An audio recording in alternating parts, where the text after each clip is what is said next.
generations of poets in America were kidnapped into academia, and I would definitely be one of that, part of that generation. I think it's also true that right now in America, they're not in colleges and universities for the sad, simple, dark, complicated fact of economics that there are not jobs in the universities anymore, and the kind of perch or niche that poets in my generation were able to get, it's not there anymore. The young poets are in New York and Seattle. When they say New York, what they mean is Brooklyn, of course. They have no idea where Manhattan is. Whereas when I was a kid, we didn't know where Brooklyn was.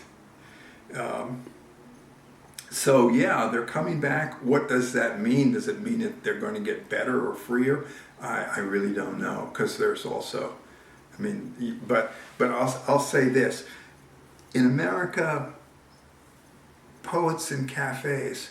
I once had I don't know what happens in Argentina, but here's two things that happen in my head when I think about poets in cafes.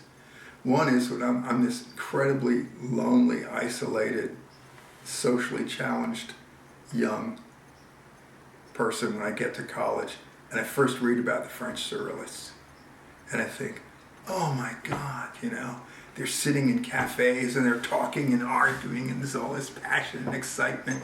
That must be heaven, that must be the most amazing thing in the world. And I just had this totally, huge fantasy that would be a wonderful way to live. And I suspect that, in Buenos Aires and stuff, that's what they did. I know I went to Prague once. Sure enough, this is the Surrealist Cafe, a coffee house. This is the Anarchist Cafe, this is the Communist Cafe. And there were these really intellectual centers and artistic centers and passion, and as you say, smoking their brand of cigarettes and drinking the coffee or alcohol, whatever they wanted. I don't know whether it was ever that way in America.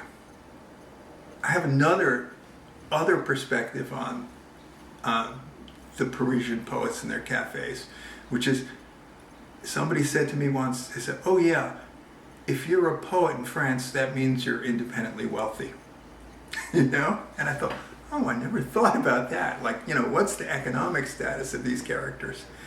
And there was a time in America where if you were a poet, for a lot of them, it would be, you've got some independent income, or you've come from a wealthy, Lowell, Elizabeth Bishop, Robert Lowell. They didn't have to work for a living. So, and that's neither here nor there about their character. But someone like myself, I thought early on, you know what? All I want to do in my life is write poems. Now, who the hell's going to pay me to do that? Nobody. So I'm on my own here. What am I going to do? And this is like 1965, 66. I'm a kid, but just starting to think about the fact that I'm totally committed to something that's totally impractical in terms of support, economics, and how to live, and I want to live to write. And I hear that there's such a thing as poets who teach in colleges and universities in America. It's become a kind of fashionable thing for an English department to hire a poet, and they were kind of decorative, they were like performing monkeys, they could do these kinds of things.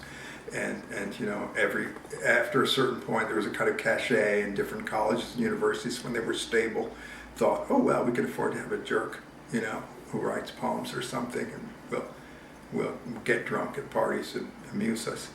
And I thought, okay, I'm going to get one of those jobs so that I could live my secret life, And I didn't know anything about teaching. I love teaching. But that's interesting. You're thinking of the poets in academia as some sort of harlequin or entertainers for the academic class. That's what they were thinking about. What I was thinking about is not printable.